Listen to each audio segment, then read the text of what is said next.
আসসালামু আলাইকুম প্রিয় শিক্ষার্থীবৃন্দ, তোমরা সব কেমন আছো? ভালো আছো? আজকে আমরা পদার্থবিজ্ঞান ফিজিক্স চতুর্থ অধ্যায় নিয়ে আলোচনা করব। নবম এবং দশম শ্রেণীর রিভিশন, নবম শ্রেণীর শুরু। চতুর্থ অধ্যায় কাজ, শক্তি, ক্ষমতা। আমরা প্রথমে কাজ সম্পর্কে আলোচনা করব। কাজটা কি? দৈনন্দিন জীবনে আমরা অনেক কাজ করি, অনেক কাজ করে থাকি। বাজার থেকে ব্যাগ নিয়ে আসলাম, ছাত্ররা বই নিয়ে স্কুলে গেল, ব্যাগ ঘাড়ে নিয়ে স্কুলে গেল, স্কুল থেকে বাড়িতে আসলো, এসব অনেক কাজ করে থাকি। কৃষকরা জমি খুঁড়তেছে, ধান কাটতেছে, এক জায়গা থেকে আরেক জায়গায় ধান নিয়ে যাচ্ছে, অনেক কাজ করতেছে। আমাদের আমরা যারা রান্না বান্না করতেছে, চাল এক জায়গা থেকে আরেক জায়গায় নিয়ে আগুন দিয়ে তাপ দিয়ে ভাত রান্না করতেছে, সবই কাজ। কিন্তু এই কাজের ভেতরে মনে করো আমি এই বোর্ডকে ধাক্কা দিচ্ছি, খুব জোরে ঠেলছি, বা দেওয়াল ঠেলতেছি, বা তুমি একটা দেওয়ালে ধাক্কা দিচ্ছ, বা চেয়ারে বসে আছো।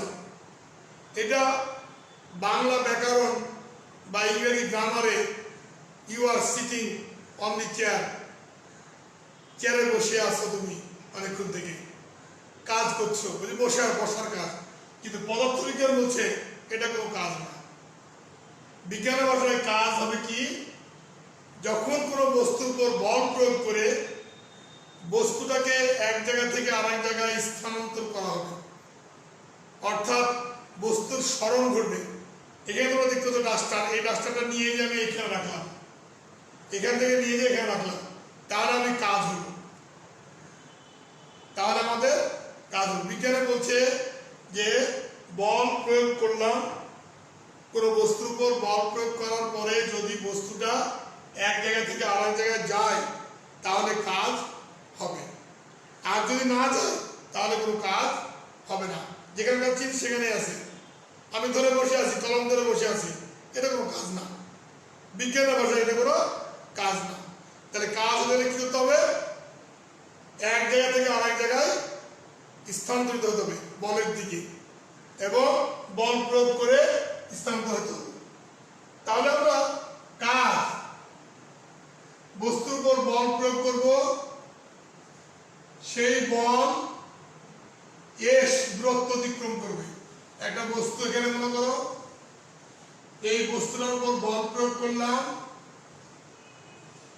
এফ বল প্রয়োগ করলাম, এবং এই দূরত্ব এস দূরত্ব অতিক্রম করলো। তাহলে কাজ ডব্লিউ, কাজকে আমরা যদি ডব্লিউ দ্বারা প্রকাশ করি, কাজ ডব্লিউ সমান সমান এফ হলো বল, এস হচ্ছে দূরত্ব, বল ইন্টু দূরত্ব। এখন গাণিতিক সমস্যা, মনে করো তোমার ভর 50 কেজি, তুমি 200 মিটার উঁচু একটা পাহাড়ে উঠলাম, তুমি কতটুকু কাজ করলাম? তাহলে 200 কেজি ভরের 50 কেজি ভরের 50 কেজি ভরের একটি বালক, ভরের একটি বালক 200 মিটার উঁচু পাহাড়ে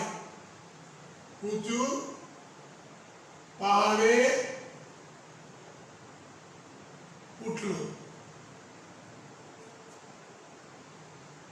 উঁচু পাহাড়ে উঠে পড়ল।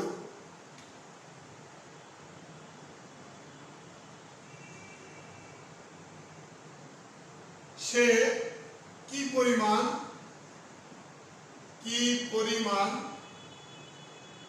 কাজ করল?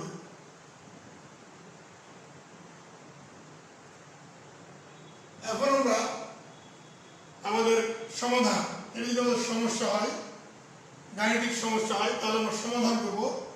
কাজ ডব্লিউ সমান সমান এফ ইন্টু এস। তাহলে এফটা কি? বল। তাহলে এফ হচ্ছে কি? বল। এফ হচ্ছে আমাদের বল। বল কি? বল মানে ওজন, বলের আরেক কি হচ্ছে ওজন। ওজন মানে ভর না, কিন্তু আমরা ভরকে জি দ্বারা গুণ, অর্থাৎ এফ কে আমরা বলতে পারি M G into S. M কত? এম হচ্ছে 50 কেজি, এম হচ্ছে 50 কেজি। জি আমাদের ধ্রুব সরণ, অভিকর্ষ ত্বরণ জি।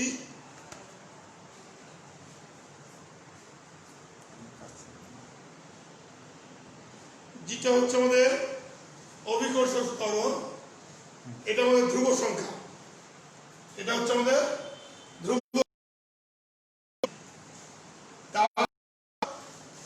এই জি এটা আমাদের ধ্রুব সংখ্যা, এবং এস হচ্ছে দূরত্ব। কি পরিমাণ? সে 200 মিটার উপরে উঠলো, তাহলে এস হচ্ছে দূরত্ব 200 মিটার, 200 মিটার। তাহলে আমরা অভিকর্ষ ত্বরণ মিটার পার সেকেন্ড স্কয়ার মান বসাই দিই আমরা। এম হলো 50, জি হলো 9.8, আর এস হচ্ছে 200। তাহলে আমাদের মোট হিসাব করলে কত পাবো? 98,000 এত নিউটন মিটার। এটা হলো মিটার, আমরা এটাকে বলতে পারি জুল। কাজের একক হচ্ছে জুল। তাহলে আমরা কাজের এককে আমরা বলতে পারি কি? জুল। বাংলায় বুঝাইশু ল, আর আমরা সংকেত দিয়ে লিখি জে দিয়ে, জুল। কাজের একক হচ্ছে জুল অথবা নিউটন মিটার। কাজ হচ্ছে কি? স্কেলার রাশি। কাজ স্কেলার রাশি, স্কেলার রাশি। কাজ হচ্ছে স্কেলার রাশি। তাহলে আমরা গাণিতিক ব্যাখ্যা শিখলাম যে কোনো বস্তুকে আমরা যদি বল প্রয়োগ করি, তাহলে সেই বল এফ প্রয়োগ করলাম এবং বস্তুটা এক জায়গা থেকে আরেক জায়গায় এস দূরত্ব যদি অতিক্রম করে, তাহলে কাজ সমান সমান এফ ইন্টু এস। তারপরে আমরা বলকে আমরা ক্লাস 8-এও শিখেছি। বল সমান সমান একটা ওজন। বল হচ্ছে একটা ওজন, ওজন কিন্তু ভর নয়। ভর আর ওজনের মধ্যে পার্থক্য আছে। এমনি সাধারণভাবে আমরা ভর আর ওজনকে একই ধরি, কিন্তু তা না। বিজ্ঞানের ভাষায় ওজন হচ্ছে ভরের সাথে অভিকর্ষ ত্বরণ জি দিয়ে গুণ করতে হবে, এম জি। তাহলে বল হচ্ছে এম জি, তাহলে আমরা বলবো এম জি এস। তারপরে মানগুলো বসাই দিলাম, আমরা গাণিতিক ব্যাখ্যা পেয়ে গেলাম। আর কাজের একক হচ্ছে নিউটন মিটার বা জুল। নিউটন মিটার বা জুল, মনে রাখতে পারো, নিউটন মিটার অথবা জুল বলতে পারো। যাই হোক, আমরা কাজ সম্বন্ধে একটু ধারণা পেলাম যে দেওয়াল ধাক্কাচ্ছি, এটা কাজ না, কারণ দেওয়ালকে সরাতে পারছি না। যদি হ্যাঁ ধাক্কা দিয়ে দেওয়ালকে সরাই দিতে পারতাম তাহলে কাজ। তারপরে আমরা চেয়ারে বসে আছি, চুপচাপ বসে আছি, কি করছি? বসে আছি, না এটা কাজ না। বিজ্ঞানের ভাষায় এটা কাজ না। বিজ্ঞানের ভাষায় কি? এক স্থান থেকে আরেক স্থানে সরাতে হবে বল প্রয়োগ করে। তুমি চেয়ারটাকে এক জায়গায় আরেক জায়গায় সরাও, তাহলে কাজ হবে।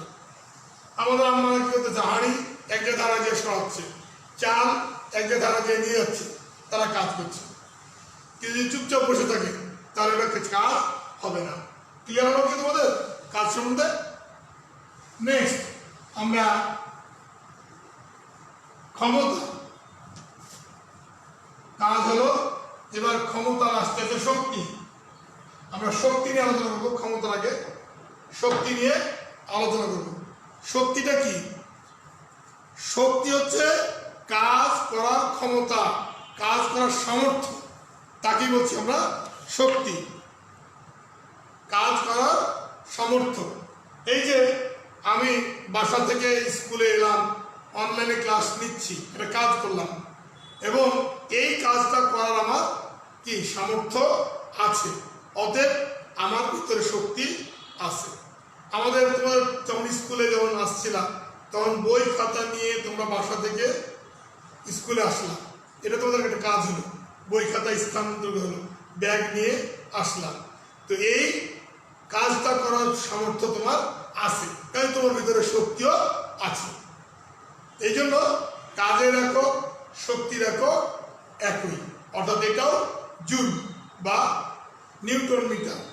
এখন শক্তির বিভিন্ন রূপ আছে, শক্তির বিভিন্ন রূপ আছে। তোমরা তোমাদের পাঠ্যবে দেখবা, হ্যাঁ, যান্ত্রিক শক্তি, এই যে গাড়ি ঘোড়া চলে যান্ত্রিক শক্তি, তারপরে যে ফ্যান লাইট জ্বলে যান্ত্রিক শক্তি, লাইট জ্বলে আলোক শক্তি, হ্যাঁ, তারপরে সৌরশক্তি, বিদ্যুতের মাধ্যমে আমরা এখন লাইট টাইট জ্বালাই, সৌরশক্তি, এরকম নিউক্লিয় শক্তি, তারপরে চুম্বকের আকর্ষণ, চৌম্বক শক্তি, এই ধরনের অনেক ধরনের শক্তি আছে।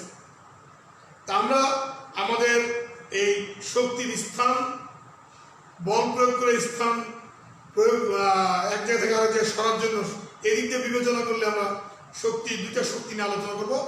একটা হলো গতিশক্তি, আর একটা হলো বিভব শক্তি। শক্তির দুটা ভাগ নিয়ে আমরা আলোচনা করবো, একটা বিভব শক্তি আর একটা গতিশক্তি। প্রথমে আসছি আমরা গতিশক্তি কি জিনিস। গতিশক্তি, গতিশক্তি কি জিনিস? গতির ফলে যে শক্তিটা আসবে, গতির ফলে যে শক্তিটা আসবে সেটা হচ্ছে গতিশক্তি। যেমন এম ভরের একটা বস্তুকে আমি, এটার ভর এম, এই বস্তুটাকে আমি এফ বল প্রয়োগ করলাম, এফ বলটা প্রয়োগ করলাম, এই বস্তুটা এস দূরত্ব অতিক্রম করলো, এস দূরত্ব অতিক্রম করলো, এস দূরত্ব অতিক্রম করলো, তাহলে এটাকে আমরা বলতে পারি যে এর গতিশক্তি আছে, যেহেতু গতি পেল, এক জায়গা থেকে আরেক জায়গায় গেল, তাহলে গতি পেল। গতিশক্তিটা কি? আমাদের যে কাজ হলো একটা, এম ভরের বস্তুকে আমরা বল প্রয়োগ করলাম, এর বল প্রয়োগ করলে এস দূরত্ব অতিক্রম করলো, এই যে কাজ হলো, এই কাজটাই হচ্ছে শক্তি। তাহলে কৃত কাজই হলো বস্তুর গতিশক্তি। কৃত কাজই হচ্ছে বস্তুর গতিশক্তি। বস্তুর গতি শক্তি, কৃত কাজটা হচ্ছে বস্তুর গতিশক্তি। কৃত কাজ কি? এফ আর হলো এস। কৃত কাজ হচ্ছে এফ আর এস। এখন এফটা কি? এফটা হচ্ছে আমাদের এর আগে বললাম, এফটা কি? এফটা হচ্ছে আগে বললাম এম জি, এম জি মাধ্যমিক ত্বরণ। আমরা এই জিটাকে আমরা এ দ্বারাও প্রকাশ করতে পারি, ত্বরণ। জি হলো অভিকর্ষ ত্বরণ, আর আমাদের রাস্তাঘাটে চলার পথে এ হচ্ছে আমাদের ত্বরণ। এ দিয়ে আমরা ত্বরণকে প্রকাশিত করতে পারি।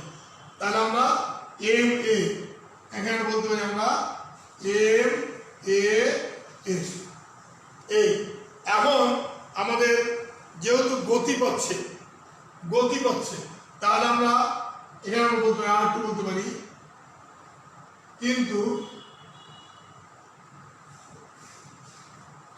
ভি স্কয়ার সমান সমান, যেহেতু এটা গতি পাচ্ছে, বেগের সূত্র ভি স্কয়ার সমান সমান ই স্কয়ার প্লাস 2as, 2as। তাহলে আমাদের প্রথম বস্তুটা স্থির ছিল, অর্থাৎ ইউ এর মান 0, এখানে 2as ভি স্কয়ার।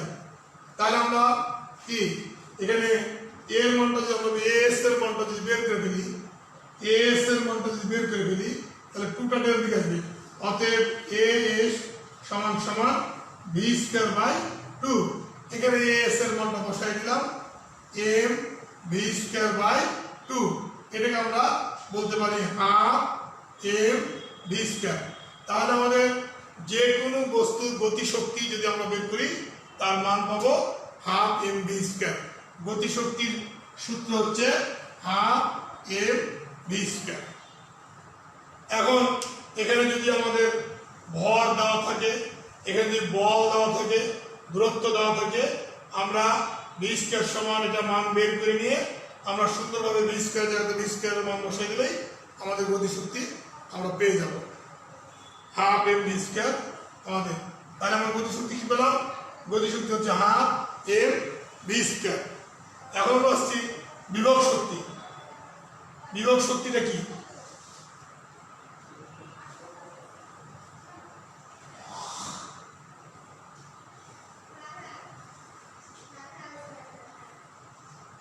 বিভব শক্তি, বিভব শক্তি, বিভব শক্তিটা কি? বিভব শক্তি হচ্ছে আমরা একটা বস্তুকে ভূমি থেকে উচ্চতায় উঠালাম, মনে করো এইচ উচ্চতায় উঠালাম, এই উচ্চতাটা হচ্ছে এইচ, এবং বস্তুটার ভর ধরলাম এম, এই বস্তুটার ভর হচ্ছে এম, এম বার একটা বস্তু এই উচ্চতায় উপরে উঠলাম। তার এই বিন্দুতে এখানে বিন্দু এই বিন্দু, এটা বলবো এ বিন্দু, এ বিন্দুতে তার বিভব শক্তি কত? এ বিন্দুতে তার বিভব শক্তি কত হবে? তাহলে এম ভরের বস্তুকে আমরা এই উচ্চতায় উপরে উঠালাম এবং কি এ বিন্দুতে উঠালাম। এখন এই এ বিন্দুতে বস্তুটার বিভব শক্তি, সমস্ত শক্তি হলো বিভব শক্তি, ওখানে গতিশক্তি আর নাই। অর্থাৎ একটা জিনিস উপরে উঠালাম, উপরের এই বিন্দুতে জিনিসটা আবার নিচে নামতে হবে, অর্থাৎ ওই বিন্দুতে এই বিন্দুতে সে স্টপ, তার কোনো গতি নাই, গতিশক্তি তখন শূন্য। অর্থাৎ এ বিন্দুতে সমস্ত শক্তি বিভব শক্তি, এ বিন্দুতে সম্পূর্ণ শক্তি হচ্ছে বিভব শক্তি, সম্পূর্ণ শক্তি বিভব শক্তি, বিভব শক্তি। এবং এখানে গতিশক্তি শূন্য, গতিশক্তি হচ্ছে শূন্য, গতিশক্তি হচ্ছে এখানে কি শূন্য, অর্থাৎ এখানে কোনো গতি নাই, তার গতিশক্তি শূন্য। তাহলে আমাদের এই এ বিন্দুতে বিভব শক্তি আমরা কিভাবে করবো? বিভব শক্তি হচ্ছে বই আগের মতনই, বল ইন্টু বিভব শক্তি হচ্ছে ইপি সংখ্যায় বলতে পারি, বল ইন্টু এস, বল ইন্টু এস দূরত্ব, এখানে দূরত্ব হলো এইচ, তাহলে উচ্চতা, উচ্চতা। আচ্ছা, বলকে আমরা একটু আগে বললাম কত? এম জি ওজন, আর উচ্চতা হলো কত? এইচ। তাহলে যে কোনো বিন্দুতে বস্তুর বিভব শক্তি হবে এম জি এইচ, যে কোনো বিন্দুতে বিভব শক্তি হবে এম জি এইচ। তাই আমরা গতিশক্তি এবং বিভব শক্তি সম্পর্কে একটু ধারণা পেলাম। এভাবে আমাদের উপর থেকে আস্তে আস্তে যত নিচে নামবে তত গতিশক্তিতে রূপান্তরিত হবে আর বিভব শক্তি করতে থাকবে। তারপরে লাস্ট এই বিন্দুতে এসে, সি বিন্দুতে এসে সমস্ত শক্তি তখন গতিশক্তি হয়ে যাবে, সমস্ত শক্তি তখন গতিশক্তি হয়ে যাবে, আর বিভব শক্তি তখন শূন্য হবে। তাহলে এই বিন্দুতে গতিশক্তি শূন্য, সি বিন্দুতে বিভব শক্তি শূন্য। যাই হোক, আমরা এই গতিশক্তি বিভব শক্তি সম্পর্কে ধারণা নিলাম। আর শক্তির একটা নিত্যতার সূত্র আছে, সেই নিত্যতার সূত্র আমরা আলোচনা করি। শক্তির নিত্যতার সূত্র, শক্তির নিত্যতার সূত্র, নিত্যতার সূত্র। এই সূত্রটা কি? এই সূত্রটা বলছে যে শক্তি, পৃথিবীর সমস্ত শক্তি পূর্বে যা ছিল এখনো তাই আছে। এই শক্তি বেশিও হবে না, কমও হবে না। শক্তিকে নতুন করে সৃষ্টি করা যায় না, ধ্বংস করা যায় না। এই শক্তি শুধু রূপান্তরিত হয়, একটা রূপ থেকে আরেকটা রূপে রূপান্তরিত হয়। যেমন আমরা বিদ্যুৎ শক্তিটা পেয়ে থাকি, বিভিন্ন দিক থেকে পেয়ে থাকি। যেমন পানির স্রোত থেকে বিদ্যুৎ শক্তিটা আমরা পেয়ে থাকি, সূর্যের আলো থেকে বিদ্যুৎ শক্তি পেয়ে থাকি। তারপরে আমরা পেট্রোল দিয়ে কি করি? আমরা গাড়ি চালাই, এটা আমাদের যান্ত্রিক শক্তিতে রূপান্তরিত হচ্ছে। এরকম শক্তি এক শক্তি থেকে আরেক শক্তিতে শুধু রূপান্তরিত হবে, কিন্তু পৃথিবীর মোট শক্তির পরিমাণ সমান থাকবে। তাহলে নিত্যতার সূত্র কি? শক্তিকে নতুন করে সৃষ্টি করা যায় না, শক্তিকে ধ্বংস করা যায় না, শক্তি এক রূপ থেকে অন্য রূপে রূপান্তরিত হয়। এটাকে বলছে আমরা শক্তির নিত্যতা সূত্র। অর্থাৎ শক্তি যা ছিল প্রথমে এখনো তাই আছে, শুধু তার রূপান্তর হচ্ছে, এক রূপ থেকে অন্য রূপে যাচ্ছে। আমরা একটু হোমওয়ার্ক নিই।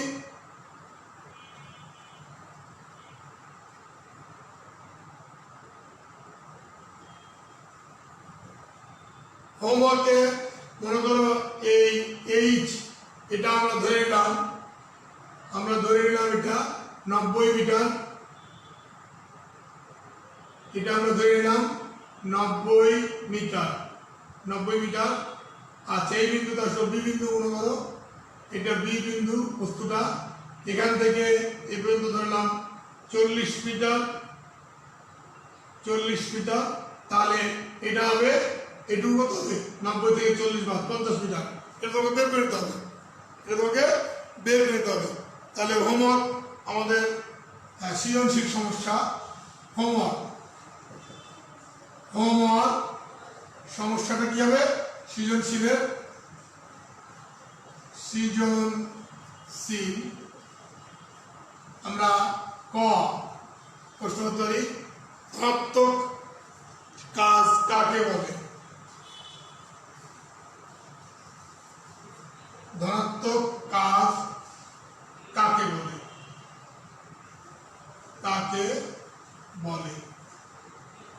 তারপরে ক্ষয় বললাম 50 জুল কাজ বলতে কি বুঝো? এখানে 50 জুল কাজ, আমরা কাজ জানি, কাজ কি শিখলাম, বল ইন্টু দূরত্ব। তাহলে বল যদি 50 নিউটন বল প্রয়োগ করি, তাহলে দূরত্ব যাবে 1 মিটার, তখন হবে 50 থেকে 50। অথবা উল্টা, 1 নিউটন বল প্রয়োগ করলাম, 50 মিটার দূরত্ব গেল, এটাই। অথবা তোমরা ভাগ করে দিতে পারো, 5 10 50, 5 নিউটন বল করে 10 মিটার করলাম। তো যে কোনো একটাকে একক ধরাই ভালো, হয় বলকে একক ধরবা অথবা দূরত্বকে একক ধরবা, তাহলে অন্যটা 50 হবে। তাহলে আমাদের কাজ বলতে কি বুঝো পেয়ে যাবো। নেক্সট আমাদের গ নম্বর আমরা বলছি যে বস্তুটি এ বিন্দু থেকে কি আস্তে আস্তে উঠালাম বিন্দুতে, তারপর কি হবে, আস্তে আস্তে নিচে দিকে পড়তে থাকবে। এ বিন্দু হতে বস্তুটি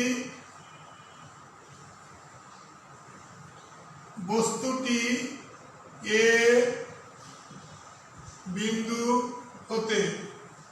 বিন্দু হতে পড়তে থাকলে কোন অবস্থায় মানে কোন পজিশনে, এই যে 90 মিটার আছে, এই 90 মিটারের কোন পজিশনে, কোন অবস্থায় গতিশক্তি বিভব শক্তির দ্বিগুণ হবে? গতিশক্তি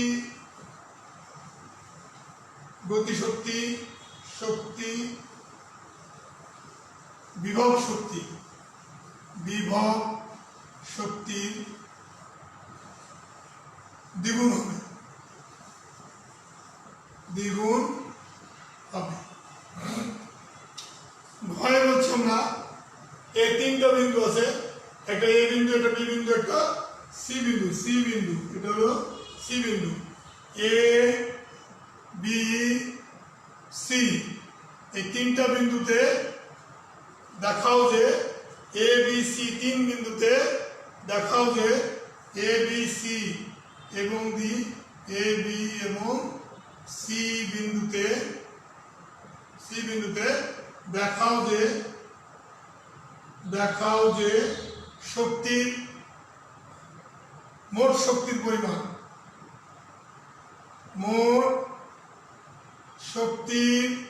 পরিমাণ,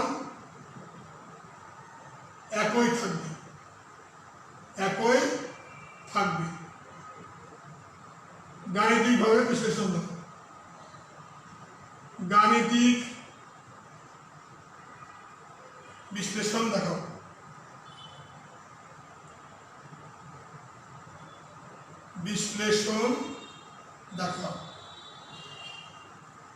তারপরে কি দেখো আমরা এই বিন্দুতে গতিশক্তির বিভব শক্তি, এখন আমরা এম ভরের বস্তু আমরা ধরে নিলাম এমটা হচ্ছে 10 কেজি, এমটা হচ্ছে 10 কেজি,